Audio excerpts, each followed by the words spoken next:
શેરખી ખાતે આવેલી વેદ ઇન્ટરનેશનલ સ્કૂલમાં અભ્યાસ કરતા બે માસ્ટર ભાઈઓ મેદાંશ અગ્રવાલ અને માસ્ટર શિવાંગ અગ્રવાલ તાજેતરમાં મોરેશિયસની મુલાકાતે ગયા હતા અને આંતરરાષ્ટ્રીય સ્તરે ભારત અને ભારતીય સંસ્કૃતિનું પ્રતિનિધિત્વ કર્યું હતું.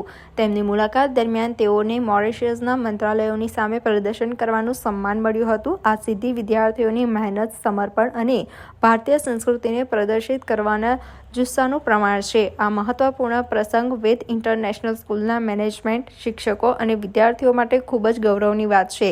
ત્યારે હરેશ ચમીન, ચિરાયુ અમીન અને પ્રિન્સિપાલ સુશ્રી ઉપેન્દર કૌર આહલુવાલિયા સહિતની મેનેજમેન્ટની ટીમો તેમના અતૂટ સમર્થન અને માર્ગદર્શન માટે આભાર માન્યો હતો. ત્યારે આજરોજ પત્રકાર પરિષદ દરમિયાન બંને વિદ્યાર્થીઓનું સન્માન કરવામાં આવ્યું હતું. मज़ा आया मुझे.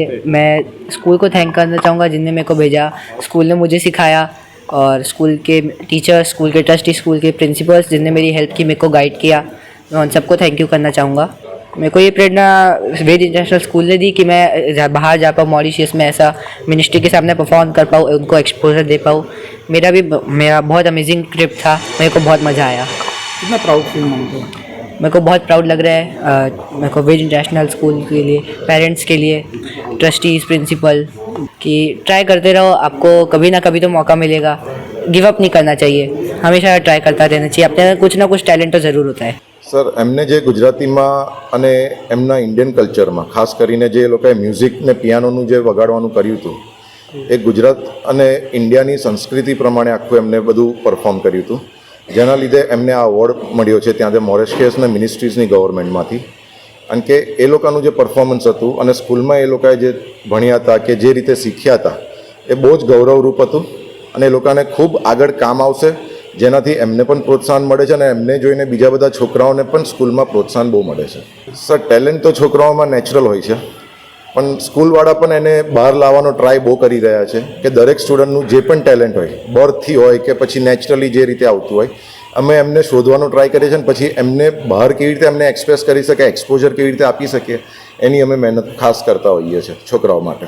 સર, મેદાંશ અત્યારે 3rd સ્ટેન્ડર્ડમાં છે અને શિવાંશ જે છે એ હમણાં Medansh is in 8th standard. हाँ, Shivansh is in 3rd standard.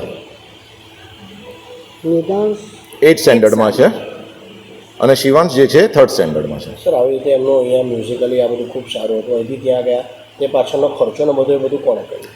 Sir, એમને સ્પોન્સર કરવામાં આવ્યા હતા.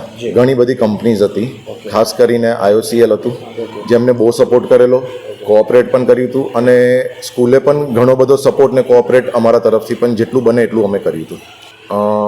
કોમ્પિટિશનમાં તો સર હું ગયો નહોતો એટલે મને બહુ ખ્યાલ નહોતું, પણ ઘણી બધી સ્કૂલમાંથી, ગુજરાતમાંથી ખાસ કરીને સિલેક્ટ કરવામાં આવ્યા હતા અને ઘણા બધા ઇન્ડિયાના પાર્ટ્સમાંથી પણ સિલેક્ટ કરવામાં આવ્યા હતા. સર, પ્રાઉડ મોમેન્ટ છોકરાઓ માટે તો બહુ જ છે, કારણ કે એ જ મોટિવેટ થયા છે, એ જ એમને ફ્યુચર શું છે એમને પ્લાનિંગમાં ખાસ ખબર પડશે અને ખાસ કરીને ઇન્ડિયા અને ગુજરાતને અને આપણી સ્કૂલને, વેદ ઇન્ટરનેશનલ સ્કૂલને જે રિપ્રેઝન્ટ કર્યું છે સાહેબ, અમારી માટે તો બહુ જ ગૌરવરૂપ છે.